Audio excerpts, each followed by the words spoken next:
Baiklah, untuk mendapatkan perkembangan terkini di dua negeri yang terjejas banjir iaitu di Pahang dan Kelantan, dua rakan saya berada bersama saya pada ketika ini iaitu Hilal Azmi berada di Pahang dan Muhafandi Muhammad berada di Kelantan. Saya akan bersama Hilal terlebih dahulu untuk menanyakan mengenai bagaimana agaknya perjalanan Hilal, kerana kita tahu Hilal baru sahaja bertolak menuju ke lokasi banjir di Pahang. Apa perkembangannya Hilal setakat ini?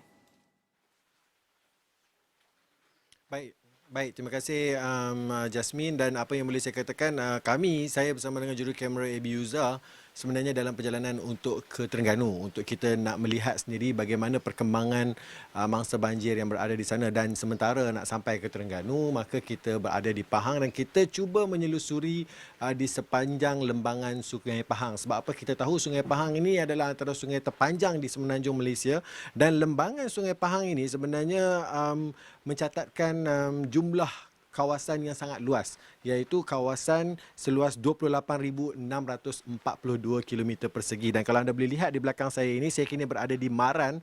Betapa derasnya air Sungai Pahang ini, yang pada ketika ini bagi saya kami berada di lokasi yang kita perlu berjaga-jaga. Sebab apa, kalau mengikut laporan yang dikeluarkan oleh Jabatan Pengairan dan Saliran, bahawa Sungai Pahang, terutamanya kami di kawasan Maran ini, ada beberapa lokasi yang dilaporkan mempunyai ataupun berada pada kadar ataupun paras yang berbahaya. Sebab apa? Paras air ini dijangka akan terus meningkat sebab hujan telah pun mula turun, dan kalau hujan sebelum ini pada petang ini hujan dah mula turun, dicatatkan menurut laporan daripada JPS, kadar hujan pada ketika ini adalah sekitar 0.5 mm. Tetapi kalau kita tengok kepada ramalan kaji cuaca yang dikeluarkan oleh pihak Jabatan Meteorologi, ini adalah antara amaran hujan lebat dijangka pada sekitar 60 mm ataupun pada kadar sederhana. Ini adalah antara yang perlu kita beri perhatian, sebab kalau amaran cuaca daripada Jabatan Meteorologi itu pada warna jingga, ini bermakna kita perlu berjaga-jaga, sebab amaran hujan ini akan mungkin berlarutan yang banyak. Sebab apa? Kalau hujan yang lebat iaitu pada sekitar 100 mm melebihi 3 hari, maka ia boleh menyebabkan jumlah air ataupun paras air di Sungai Pahang ini boleh meningkat. Dan kita tahu lembangan Sungai Pahang ini dia bukan saja membabitkan kawasan sungai, tetapi kawasan sekitar sungai, yang mana kalau parasnya meningkat, air akan melimpah.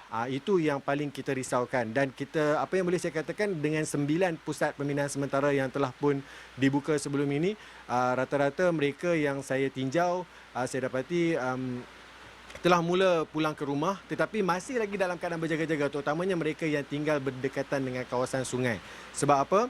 Banyak kawasan-kawasan yang telah juga tanda amaran, terutamanya kawasan-kawasan yang membabitkan kemungkinan dibanjiri air juga telah pun diletakkan papan tanda amaran oleh pihak Jabatan Kerja Raya, yang mana kita tahu ini juga antara salah satu risiko yang perlu kita beri perhatian, terutamanya buat pengguna-pengguna jalan raya, sebab ini adalah antara cerita ataupun risiko yang perlu kita hadapi sekiranya berlaku banjir. Dan monsun timur laut ini nyata sekali membawa banyak cerita, bukan saja cerita banjir, tetapi cerita berkaitan dengan bagaimana ia wajar diuruskan dan bagaimana proses perubahan iklim juga mampu memberi kesan kepada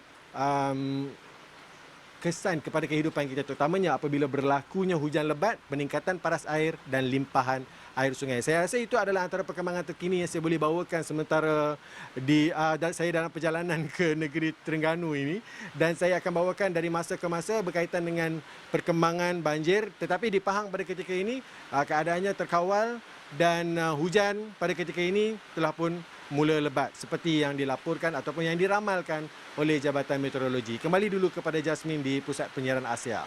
Baiklah Hilal, terima kasih atas laporan itu Hilal. Kita harapkan perjalanan yang baik sahaja ke Terengganu.